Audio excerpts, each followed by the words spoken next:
আমাদের যদি দাবি আদায় না হয়, পরবর্তীতে আমরা এর থেকে অবৈধ প্রজ্ঞাপন জারি করার পরে আপনাকে অবশ্যই এর কারণ দর্শাতে হবে।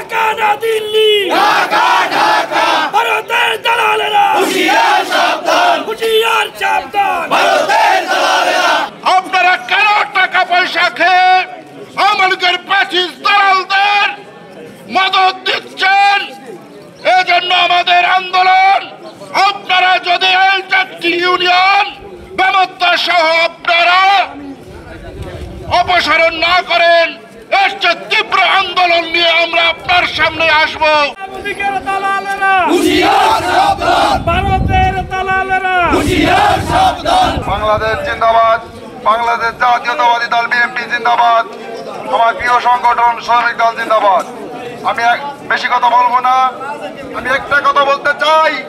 এই ইমাম হোসেন জিলালকে যারা এই ইউনিয়নের চেয়ারম্যানে বসিয়েছে, আমি তাদেরকে হুঁশিয়ারি করে উচ্চারণ করে বলতে চাই, আমরা তা রুখে দেবো। এই জিলালকে চেয়ারম্যান কোন প্রকার হত্যা করে বলি করার চেষ্টা করেন, আমরা প্রতিহত করবো।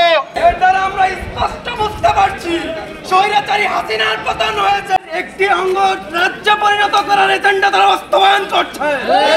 এজেন্ডা বাস্তবায়নের চিন্তা করছেন, দ্রুত সময়ের মধ্যে বাগেরহাট ত্যাগ করুন, নাইলে আমরা ছাত্র জনতা আপনাদেরকে ত্যাগ করতে বাধ্য করব।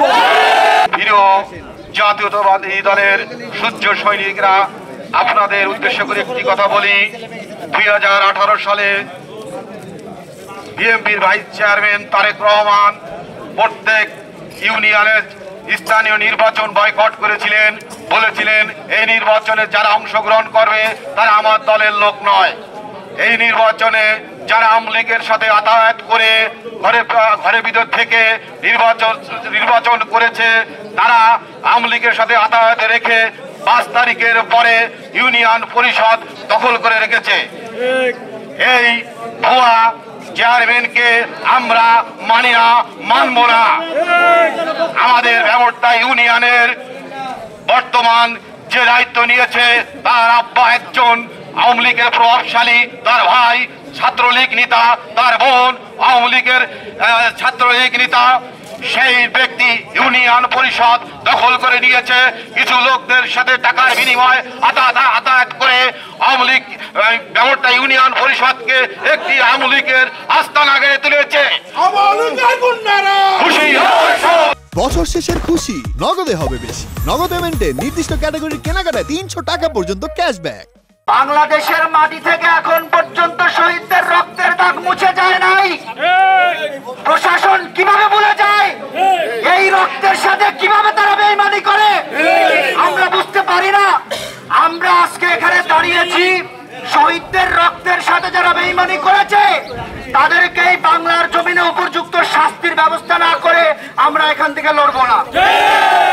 তারা প্রশাসনের থেকে মনে করেছে তারা কি এই দেশের মালিক? এই দেশের মালিক আল্লাহ রাব্বুল আলামিন, আর এই দেশের মানুষ হচ্ছে এই দেশের মালিক।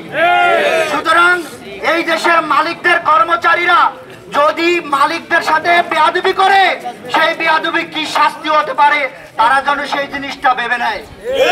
আমি সবাইকে একটি কথা স্পষ্ট করে বলতে চাই, আওয়ামী লীগ দিল্লির প্রোডাক্ট নয়। শেখ হাসিনা দিল্লির মাল, দিল্লি গিয়ে পড়েছে।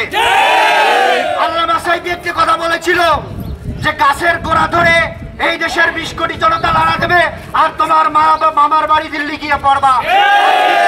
ঠিকই সেই শেখ হাসিনা দিল্লি গিয়ে পড়েছে। আজকে তোমাদের এত মায়া শেখ হাসিনার প্রতি কেন? কারণ কি?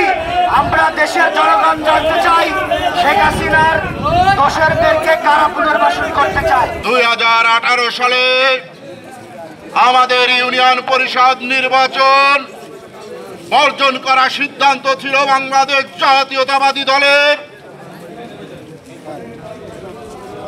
আমাদের দলের যারা নির্বাচন অংশগ্রহণ করেছিল, যদি বলে কেউ তারা বিএনপির লোক, তা হবে না।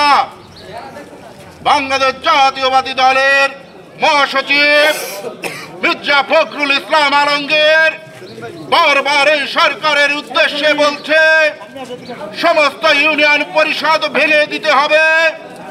আমি জেলা প্রশাসকের কাছে বিশেষ অনুরোধ করব, প্রশাসনকে উদ্দেশ্য করে বলবো, আপনারা এই আওয়ামী লীগের ফ্যাসিস্টদের মদদ দিবেন না।